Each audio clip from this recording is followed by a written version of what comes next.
লুঙ্গি মুছলমানৰ সংস্কৃতি, লুঙ্গি মুছলমানৰ সম্পদ। কোটি মুছলমান আমি লুঙ্গি পৰিধান কৰি পেলাই আমি ৰাজপথত আচলতে আমি প্ৰতিবাদ সাব্যস্ত কৰিম। আপোনালোকে সভা সমিতিত গামোচা পৰিধান কৰে, কিন্তু মিয়াই 24 ঘণ্টাই অসমীয়া সংস্কৃতি, অসমীয়া প্ৰতীক গামোচাক মূৰত লৈ ডিঙিত লৈ ঘূৰি পৰে। আমি মুছলমান সমাজে এই বাৰ্তা দিব বিচাৰিম যে গাঁৱে ভূঞে আপোনালোকে সকলোৱে লুঙ্গি উৎপন্ন কৰক, লুঙ্গি সকলোৱে পৰিধান কৰক। আপোনাৰ লুঙ্গিত ধুতি আৰু মিয়া ৰাজনীতি কৰি অসমখনক উন্নতৰ দিশত আগুৱাই লৈ যাব নোৱাৰে। অসমীয়া স্বাভিমান গামোচাক মূৰত লৈ ডিঙিত লৈ আমি ঘূৰি ফুৰোঁ। লুঙ্গি মুছলমানৰ সংস্কৃতি, লুঙ্গি মুছলমানৰ সম্পদ। যোৱাকালি নিৰ্বাচনী প্ৰচাৰত মুখ্যমন্ত্ৰী ডাঙৰীয়াই যেনেধৰণৰ মন্তব্য কৰিছে আচলতে এক ধিক্কাৰ জনোৱা কথা। আমি পোনপ্ৰথমতে এই কাৰ্যক আমি সংখ্যালঘু দল সংগঠন সন্থা নেমচুৱে এনেকুৱা ভাষাক তীব্ৰ ভাষাৰে ধিক্কাৰ জনাইছোঁ আৰু গৰিহণা জনাইছোঁ। আমি গৌৰৱেৰে কওঁ মুছলমান সমাজ, আমি উত্তৰ পূৰ্বাঞ্চল সংখ্যালঘু ছাত্ৰ সন্থা নেমচুৱে আমি গৌৰৱেৰে কৈ আছোঁ যে লুঙ্গি আমাৰ সম্পদ, লুঙ্গি আমাৰ সংস্কৃতি।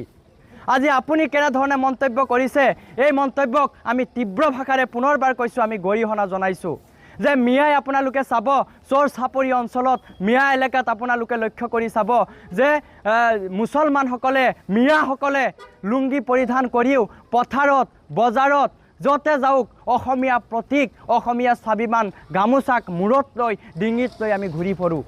আপোনালোকে সভা সমিতিত গামোচা পৰিধান কৰে, কিন্তু মিয়াই 24 ঘণ্টাই অসমীয়া সংস্কৃতি, অসমীয়া প্ৰতীক গামোচাক মূৰত লৈ ডিঙিত লৈ ঘূৰি ফুৰে। আপুনি কৈছে যে ভাৰতীয় নাগৰিক যে লুঙ্গি পৰিধান কৰিলেই আপুনি বাংলাদেশত পঠাই দিব। এইটো কেনেধৰণৰ কথা আপুনি কৈছে যে এগৰাকী ভাৰতীয় নাগৰিকক আপুনি বাংলাদেশত পঠাই দিব? ইয়াক গৰিহণা জনোৱা কথা। আপুনি এগৰাকী দেশৰ, এগৰাকী ৰাজ্যৰ মুখ্যমন্ত্ৰী, ৰাজ্যৰ মুৰব্বী হিচাপে আপোনাৰ মুখেৰে এনেধৰণৰ কথা শোভা পোৱা নাই। গতিকে আমি সংখ্যালঘু সমাজ, আমি মুছলমান সমাজ, আমি এয়া আপোনালোকে চাব পাৰিছে আজি লুঙ্গি পিন্ধিয়ে আহিছোঁ আৰু লুঙ্গি পিন্ধিয়ে আমি আপোনালোকৰ মাজত প্ৰতিক্ৰিয়া প্ৰকাশ কৰিছোঁ যে গাঁৱে ভূঞে আমি মুছলমান সমাজে এই বাৰ্তা দিব বিচাৰিম যে গাঁৱে ভূঞে আপোনালোকে সকলোৱে লুঙ্গি উৎপন্ন কৰক, লুঙ্গি সকলোৱে পৰিধান কৰক। অসমখন হৈছে শান্ত-শিষ্ট বিভিন্ন জাতি জনগোষ্ঠীৰ এক ভূমি, য'ত সকলোৱে মিলা প্ৰীতিত চলি আছে। আপোনাৰ লুঙ্গিত ধুতি আৰু মিয়া ৰাজনীতি কৰি অসমখনক উন্নতৰ দিশত আগুৱাই লৈ যাব নোৱাৰে। আমি হিন্দু মুছলমান একে আল্লাৰ ফৰমান, আমি সকলো জাতি জনগোষ্ঠীয়ে অসমত বসবাস কৰোঁ। অসমখনক কেনেধৰণে উন্নতৰ দিশত আগুৱাই লৈ যাব পাৰোঁ, শান্ত-শিষ্ট অসমক আপুনি অশান্ত কৰাৰ যি পৰিকল্পনা কৰিছে এয়া নকৰিব।